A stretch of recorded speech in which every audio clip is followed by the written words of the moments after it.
Monday, July 6th, 2026, and this is The High Road, Logistics and Leadership. I'm Elena Rossi, and I treat every insurance claim like a personal insult. This is Buck Reynolds. I'm Dan Miller. And I'm Jules Sterling. We have a great show for you today. Yesterday, we were tracking the paramilitary precision of cargo heists in Mexico and that JD.com plan to swap 700,000 workers for robots. But today, we're looking at a different kind of tech meltdown and a massive spike in global freight rates that's basically a Super Bowl for tariffs. The board is officially on fire, folks. Regarding blazes, consider that bureaucratic disaster within DOT. Friend, your monitoring regarding that software launch suggests a total failure. Flatlining? Elena, it's a total wreck in a ditch. Here's the deal. The FMCSA launched this MODA system to be a one-stop shop for compliance. Which sounded good on paper. Actually. On paper? Sure. But in the real world, it's a compliance black hole. They mailed out over 2 million letters to carriers, and nearly 400,000 were returned as undeliverable. You can't make this stuff up. Wait, 18% of the industry's basically ghosting the DOT? Well, not exactly ghosting, Dan. More like the DOT is using a map from 1985 to find them. The identity verification loops are so bad that the FMCSA has officially paused all U.S. DOT number deactivations. If you missed your biennial update since June 1st, you've got a hall pass. For now.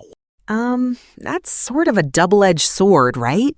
I mean, on one hand, carriers aren't getting shut down for technical glitches, but from a brokerage perspective, Elena, isn't this a massive vetting risk? You see, Jules, it's a catastrophe. Actually, it's the worst case scenario for risk management. We rely on that active status to verify a carrier is legitimate. If the FMCSA freezes deactivations, we could have thousands of non-compliant or fraudulent operators hiding in the system. Look, it's like a referee losing his whistle mid-game. You can't tell who's playing by the rules and who's just taking advantage of the chaos. The thing is, they tried to integrate login.gov and IDEMIA for fraud prevention, but it's just locking out the good guys. I mean, my thing is, if you can't get the logistics Bible to load on a sleeper cabs tablet, you don't have a system, you have a paperweight. It's a total lack of form. You can't have a ballroom dance if nobody knows where the floor is. I suppose we just wait for the next update. But every day that system is down, the indemnity risk it balloons. While the DOT is struggling to identify who's who, the tech world is gathering in Geneva today to figure out who or what is running the show. The UN Global Dialogue on AI Governance just kicked off. Right. And the focus isn't just chatbots anymore. We're talking about Agentic AI, the kind of code that actually executes moves on the board without a human saying check. Exactly. Supply chain adoption of AI jumped from 16% to 27% in just 3 months.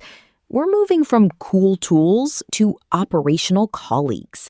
Operational colleagues? I mean, Jules, I don't know if I want a computer colleague that doesn't know what a failing wheel bearing smells like. Here's the deal. These labs, OpenAI, Google, they're in talks with the U.S. government for voluntary standards. Voluntary? Oh, that's rich. If I tell my drivers that following safety protocols is voluntary, I'd have a fleet in the scrapyard by Tuesday. You see, without auditable decision governance frameworks, we are flying blind. Bottom line, Elena, the UN is worried about an AI divide. If the big carriers like Schneider or JB Hunt are using autonomous routing to dodge tariffs in real time, while the small guys are still using spreadsheets, the gap becomes a canyon. Well, Okay, but look at Maersk. They're leaning into AI specifically to help their clients navigate the tariff chaos we're seeing. It's about building a relationship between data and the customer, right? It's about liability, Jules. If an AI autonomously chooses a supplier that ends up using forced labor, who's getting the fine? The software engineer or the carrier? My thing is, tech never replaces the fundamental gut check. You can have all the silicon drivers you want, but you still need a human to sign the paperwork when things go sideways. Look, the chess game is getting faster. You either learn to play with the computer, or you get cleared off the board. Speaking of getting cleared off the board, the M&A market is absolutely heating up. The Tenney Group just released their mid-year report, and Dan, you must be salivating over these numbers. Salivating? Look, it's a feeding frenzy. After 2 years of a market reset, dry powder, that's unallocated capital for you non-nerds, is at a boiling point. Investment firms can't sit on the sidelines while rates are hitting COVID-level highs. I mean, we're talking record-breaking activity for 2027. But it's not just about capacity anymore, is it? It's about the legal hammer that just dropped. Actually, you're referring to the Montgomery effect, the Supreme Court ruling in Montgomery versus Caribe Transport, a unanimous 9-0 decision that stripped freight brokers of their federal preemption shield. Right? That was a massive blow. Now brokers can be sued in state court for negligent hiring. It sort of turns every small brokerage into a toxic asset overnight, doesn't it? Exactly. Small to mid-sized brokers are now a liability unless they have sophisticated vetting stacks. Large players are buying them up just to integrate them into safer, tech-enabled networks. It's consolidate or litigate. And check the heavy hitters. CMA CGM is reportedly nearing a $1.4 billion deal to buy FedEx supply chain. They want the vertical moat. They want the ocean freight and the final mile retail under one roof. It's getting crowded at the top.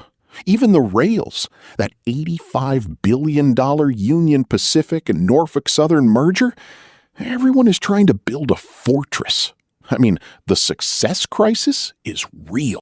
It's the Iron Lady's dream, really. No room for complacency. If you don't have the scale to manage the risk, you don't belong in the lane. Boom. Market Darwinism at its finest. Well, it's a bit harsh, isn't it? But before we get deeper into the M&A weeds, I think we should hear from our sponsor. Strategic logistics requires world-class engineering. This show is powered by The Stack, developed by Eric Christensen at Neural Network Media. Support the architect behind the code. Visit our Patreon at patreon.com/neuralnetworkmedia for a free trial and access to our daily briefing PDF. Thanks to Eric for keeping the control room humming. Now, speaking of infrastructure that actually works or doesn't, have you seen what's happening in Vietnam? You mean the $260 million port project at Kai Mep Thai Vai? It's a massive play to pull retail sourcing away from China. Ground broke today. 16 million tons of cargo capacity. The thing is, Vietnam's logistics costs are sitting at 15% of their GDP. They're trying to build their way out of that hole. But back here at home, the infrastructure is literally under fire. Well, rail fire. Right. CSX. We've had 3 trucks hit trains in Atlanta in under a week. Look, intermodal volume is up 10% year over year, nearly 300,000 containers a week. But the safety protocols are failing at the crossings. 3 trucks in a week? That's not a coincidence. That's a failure of training. Drivers are rushing to beat the clock because the intermodal terminals are turned into parking lots. I mean, here's the deal. Success is a crisis if you don't have the capacity to handle it safely. I suppose this connects back to the heat, actually. With a 114-degree heat index in the east, Reefer tender rejections are through the roof. Carriers are literally watching their equipment melt at the crossings while trying to move temperature-sensitive retail loads. It's a sort of perfect storm of volume and volatility, right? Shippers are desperate to move goods, and the rails are the only place left with any slack. But even that's tightening. The success tax. More volume equals more congestion, which equals more accidents. It's a vicious cycle. Now it's time for Diesel Dispatch, our Monday segment where we unpack the fuel market's weekly gut punch. And today the numbers are actually giving us a bit of a breather, though I wouldn't pop the champagne just yet. Buck, what's the pump looking like? Well, the EIA national retail average is down to $4.66. That's a 16.4% drop week over week, the largest single-week slide we've seen in months. Look, the macro driver here is the Hormuz risk premium deflating. The Strait of Hormuz is starting to see incremental traffic again, and the market is liquidating that conflict premium faster than a college football fan leaves a blowout game. But we also saw a surprise build in distillate inventories, right? 2.5 million barrels, which completely defied the analyst calls for a draw. Actually, the supply buffer is what's really pushing that price down. Exactly. But don't get comfortable. Refinery margins are still at historic highs. Even with crude dropping to the $70 range, the crack spread, what the refiners take, is keeping the floor high. I mean, drivers are still paying $1 more than they were this time last year. Bottom line, for shippers, watch the fuel surcharge lag. If you're not renegotiating base rates as the surcharge tailwind disappears, you're leaving money on the table.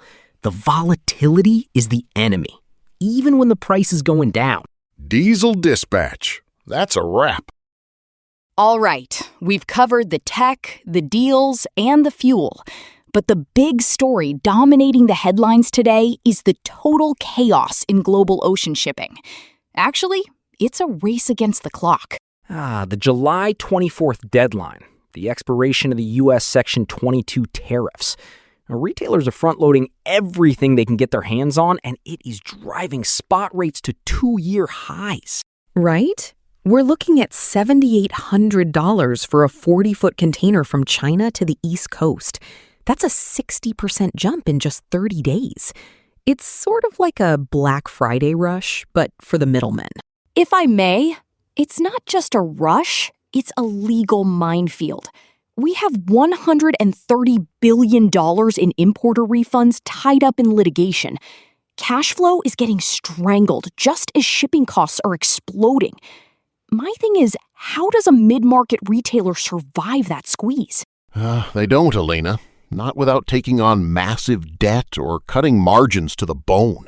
I mean, global shipping rates are surging because everyone is terrified of what happens after July 24th. The USTR is holding hearings right now in D.C. on new tariffs, this time targeting forced labor concerns. It's the front-loading effect on steroids. If you're not in the water by next week, you might as well be flushing your margin down the toilet. Spot rates from China to the West Coast have jumped 300% since March. Look, this is the Super Bowl of logistics, and the clock is in the red. And it's not just the U.S. either. Well, the EU is moving towards sector-wide measures to tackle a 360 billion euro trade deficit with China. We're seeing a global shift toward protectionism that's making the actual transport, the physical movement of goods, secondary to the paperwork. The paperwork is the bottleneck. I mean, here's the deal. You can have the fastest ship in the world, but if the USTR hasn't cleared your lane, you're just floating storage. And floating storage costs $7,900 a box right now. Complacency is the precursor to catastrophe. If these shippers aren't vetting their entire supply chain for these new forced labor regulations, they're not just facing tariffs, they're facing total seizure of goods at the port. You see, the risk portfolio just doubled in complexity. Right. It's high-stakes chess where the rules change every 10 minutes. Shippers are shifting from dry vans to reefers just to find capacity, even for goods that don't need the cold, just to get on a boat or a train. It's about building a defensive logistics posture. Relationships are the only thing keeping these containers moving when the price hits $8,000. You need to know your broker is going to fight for your space. My thing is, we're seeing the highway, the circulatory system, getting clogged because the valves at the ports are stuck. It's a mess. But it's a mess that's making some people very, very rich. Well, I suppose that's the reality check. The cool tech, like Agentic AI, is being deployed right now to calculate these tariff dodges in real time. If you're not using it, you're already behind. Look, the bottom line is that the next 2 weeks will define the rest of the year for retail. If the front loading doesn't clear the ports before the new duties hit, Q3 is going to be a bloodbath for margins. It's definitely a high wire act, right? We just have to hope the net holds. This concludes this episode. High Road, Freight, and Management. Our team monitored worldwide transit cost jumps reaching almost $8,000, plus a legal void within a government tracking tool. Risky times, everyone. Maintain precise paperwork plus rigorous screening. Later. See ya. Bye. Stay safe in the lanes. And remember, complacency is the precursor to catastrophe.